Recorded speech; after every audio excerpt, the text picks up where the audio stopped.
Hello दोस्तों। उत्तर प्रदेश राजस्व लेखपाल परीक्षा में पूछे जाने वाले विषय ग्राम समाज एवं विकास से 25 क्वेश्चंस आने हैं। अब हमने ग्राम समाज एवं विकास से उत्तर प्रदेश का जनजातीय समाज टॉपिक से 30 महत्वपूर्ण क्वेश्चंस लिए हैं जो परीक्षा की दृष्टि से अति महत्वपूर्ण है। आइए हम इन क्वेश्चंस को देखते हैं। आइए पहले क्वेश्चन की तरफ बढ़ते हैं। पहला क्वेश्चन क्या दिया हुआ है? पहला क्वेश्चन है कि उत्तर प्रदेश में कुल जनसंख्या में जनजातियों का प्रतिशत कितना है। यानी उत्तर प्रदेश में जितनी भी जनसंख्या रहती है उसका कितना प्रतिशत जनसंख्या जनजाति है। तो कुल जनसंख्या का 0.6%, कितना 0.6% ही जनजाति है। उत्तर प्रदेश की कुल जनसंख्या का 0.6% ही जनजाति रहती हैं। अगले क्वेश्चन की तरफ बढ़ते हैं। अगला क्वेश्चन है उत्तर प्रदेश में निम्नलिखित में से सर्वाधिक जनजातीय जनसंख्या वाला जनपद कौन सा है। यानी किस जिले में सर्वाधिक जनजातीय रहती हैं, किस जिले में सर्वाधिक जनजाति रहती है। उत्तर प्रदेश का कौन सा जिला है जिसमें सबसे अधिक जनसंख्या जनजाति की है? तो इसका आंसर हो जाएगा सोनभद्र। कौन सा जिला? सोनभद्र जिले में सबसे ज़्यादा जनजाति रहती है। आगे बढ़ते हैं अगले क्वेश्चन की तरफ। क्वेश्चन नंबर 3 है कि निम्नलिखित जनजातियों में किसकी संख्या उत्तर प्रदेश में सर्वाधिक है। तो उत्तर प्रदेश में थारू जनजाति होती है। कौन सी जनजाति? थारू जनजाति की जनसंख्या सबसे अधिक है। आगे बढ़ते हैं क्वेश्चन नंबर 4 की तरफ। क्वेश्चन नंबर 4 क्या है कि भारत सरकार ने किस वर्ष में उत्तर प्रदेश की 10 नई आदिवासी जातियों को अनुसूचित जनजातियों के रूप में सूचीबद्ध किया है। यानी कहने का मतलब यह है कि 10 नई आदिवासी जातियों को 10 आदिवासी जातियों को किसमें परिवर्तित कर दिया? अनुसूचित जनजातियों में। किसमें? अनुसूचित जनजातियों में परिवर्तित किया। तो ये किया था यूपी सरकार ने, भारत सरकार ने सन 2003 में। कब किया था? सन 2003 में। यानी ऑप्शन नंबर 20 का सही आंसर है। आगे बढ़ते हैं। निम्नलिखित में से कौन सी अनुसूचित जनजाति बिजनौर जिले में निवास करती है? तो ये निवास करती है बोक्सा जनजाति। कौन सी जनजाति? बोक्सा जनजाति जो है वो बिजनौर जिले में निवास करती है। आगे बढ़ते हैं। क्वेश्चन नंबर 6 है भारत में किस राज्य में अनुसूचित जातियों की संख्या सर्वाधिक है? तो भारत के उत्तर प्रदेश में। कहाँ? उत्तर प्रदेश राज्य में अनुसूचित जनजातियों की संख्या सबसे ज़्यादा है। आगे बढ़ते हैं क्वेश्चन नंबर 7 की तरफ। उत्तर प्रदेश में सर्वाधिक जनसंख्या वाली जनजाति है। उत्तर प्रदेश में सर्वाधिक जनसंख्या वाली जनजाति है। तो इसका आंसर हो जाएगा थारू। क्या हो जाएगा? थारू। शायद ये तो क्वेश्चन 2 बार हो गया है। चलिए आगे बढ़ते हैं। क्वेश्चन नंबर 8 है पहरिया। कौन सी जनजाति? पहरिया जनजाति निवास करती है। यानी पहरिया जनजाति कहाँ पर निवास करती है? तो पहरिया जो जनजाति है ये सोनभद्र जिले में। कहाँ? सोनभद्र जिले में निवास करती है। आगे क्वेश्चन बढ़ते हैं। क्वेश्चन नंबर 9 उत्तर प्रदेश में। कहाँ पर?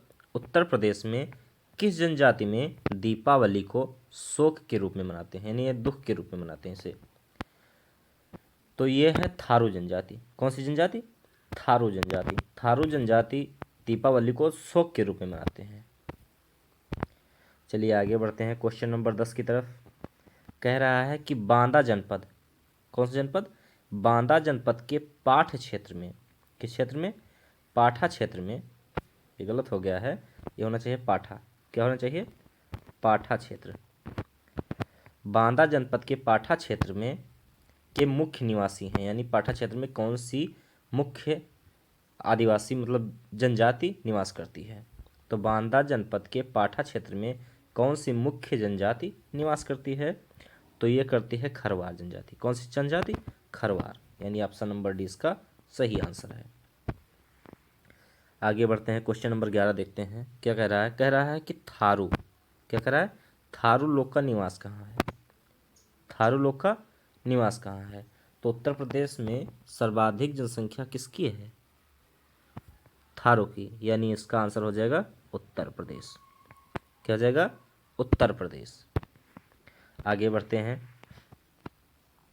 आप क्वेश्चन नंबर 12 है कि थारू जनजाति के विषय में सत्य है, यानी नीचे कथन दिए हुए हैं, कौन सा कथन इसके लिए सत्य है? तो पहला कथन है कि थारू जनजाति में संयुक्त परिवार प्रथा है, तो ये कथन सत्य है। क्या है? सत्य है। यह किरातवंशी हैं। क्या है? किरातवंशीय हैं, ये भी सही है। ऑप्शन नंबर सी कह रहा है कि यह उत्तर प्रदेश तथा तराई क्षेत्र में निवास करते हैं। कहाँ पर? उत्तर प्रदेश तथा तराई क्षेत्र में निवास करते हैं, ये कथन भी सत्य है। तो ऑप्शन नंबर डी क्या है? उपयुक्त सभी। तो इसका आंसर क्या हो जाएगा? डी, यानी ये ऊपर के सारे जो ऑप्शंस हैं सब के सब सत्य हैं थारू जनजाति के लिए। किसके लिए? थारू जनजाति के लिए, यानी ऑप्शन नंबर डी इसका सही आंसर है। आगे बढ़ते हैं। थारू जनजाति हेतु किस जिले में एक महाविद्यालय खोला गया है? थारू जनजाति के लिए किस जिले में एक महाविद्यालय खोला गया है? तो ये खोला गया है लखीमपुर खीरी जिले में। किसमें? लखीमपुर खीरी जिले में जनजातियों के लिए एक महाविद्यालय खोला गया है। आगे बढ़ते हैं क्वेश्चन नंबर 14 की तरफ। किस जनजाति के समाज की मूल इकाई गोत्र है? किस जनजाति के समाज की मूल इकाई गोत्र है? इसका ऑप्शन हो जाएगा, इसका आंसर हो जाएगा बुक्सा। क्या हो जाएगा? बुक्सा, यानी बुक्सा जनजाति के समाज की मूल इकाई क्या है? गोत्र है। आगे बढ़ते हैं क्वेश्चन नंबर 15 कि किस जनजाति में विवाह एक अनुबंध मात्र है? अनुबंध क्या होता है? ऐसा ठेका होता है कि हम आपको कार्य दे रहे हैं इतने दिनों के लिए, ठीक उसी प्रकार इसमें शादी होती है, कुछ दिनों का होता है। तो किस जनजाति में विवाह एक अनुबंध मात्र है? तो ये होता है बुक्सा जनजाति में। किस जनजाति में? बुक्सा जनजाति में शादी एक अनुबंध ही होती है सिर्फ। क्वेश्चन नंबर 16 देखते हैं। कह रहा है कि किस जनजाति में बिरादरी पंचायत, कौन सी पंचायत? बिरादरी पंचायत प्रमुख राजनीतिक संगठन है, यानी यहाँ की प्रमुख राजनीतिक संगठन का नाम क्या है? बिरादरी पंचायत। क्या नाम है? बिरादरी पंचायत। तो ये इसका आंसर हो जाएगा बुक्सा। कौन सी जनजाति? बुक्सा जनजाति की जो मुख्य राजनीतिक संगठन का नाम क्या है? बिरादरी पंचायत नाम है। आगे बढ़ते हैं क्वेश्चन 17 देखते हैं। कह रहा है किस जनजाति में घर जमाई की व्यवस्था बढ़ रही है? किसकी व्यवस्था? घर जमाई की। तो इसका आंसर हो जाएगा बुक्सा जनजाति। कौन सी जनजाति? बुक्सा जनजाति। बुक्सा जनजाति में घर जमाई की व्यवस्था बढ़ रही है। अगला क्वेश्चन है क्वेश्चन 18 कि कत्थे का व्यापार करते हैं। कौन सी जनजाति कत्थे का व्यापार करती है? यहाँ से है क्वेश्चन 18, थोड़ा टाइपिंग में गड़बड़ी हो गई है। क्वेश्चन नंबर 18 है कि किस जनजाति के लोग कत्थे का व्यापार करते हैं? तो कत्थे का व्यापार खरवार जनजाति के लोग करते हैं। कौन करते हैं? खरवार जनजाति के लोग। अगला है सूरजवंशी किस जनजाति की उपजाति है? सूरजवंशी किस जनजाति की उपजाति है? तो जो सूरजवंशी है ये खरवार जाति की उपजाति है, यानी खरवार जाति में सूरजवंशी होते हैं। दूल्हा देव की पूजा किस जनजाति के लोग करते हैं? अगला क्वेश्चन है किसकी पूजा? दूल्हा देव की। दूल्हा देव की पूजा किस जनजाति के लोग करते हैं? तो जो दूल्हा देव की पूजा करते हैं ये करते हैं खरवार जनजाति के लोग। कौन करते हैं? खरवार जनजाति के लोग दूल्हा देव की पूजा करते हैं। आगे बढ़ते हैं क्वेश्चन नंबर 21। खरवार जनजाति उत्तर प्रदेश के किस जनपद में पाई जाती है?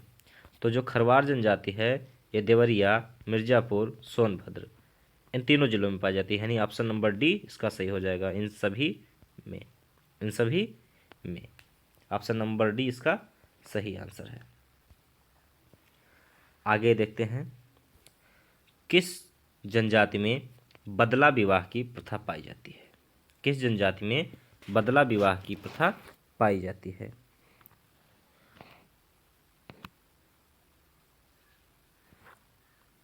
तो ये पाई जाती है थारू में। किस में? थारू जनजाति में। किस में पाई जाती है? थारू जनजाति में बदला विवाह की प्रथा पाई जाती है। आगे बढ़ते हैं।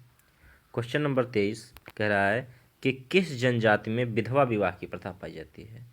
किसकी? विधवा विवाह। तो ये पाई जाती है थारू जनजाति में। किसमें?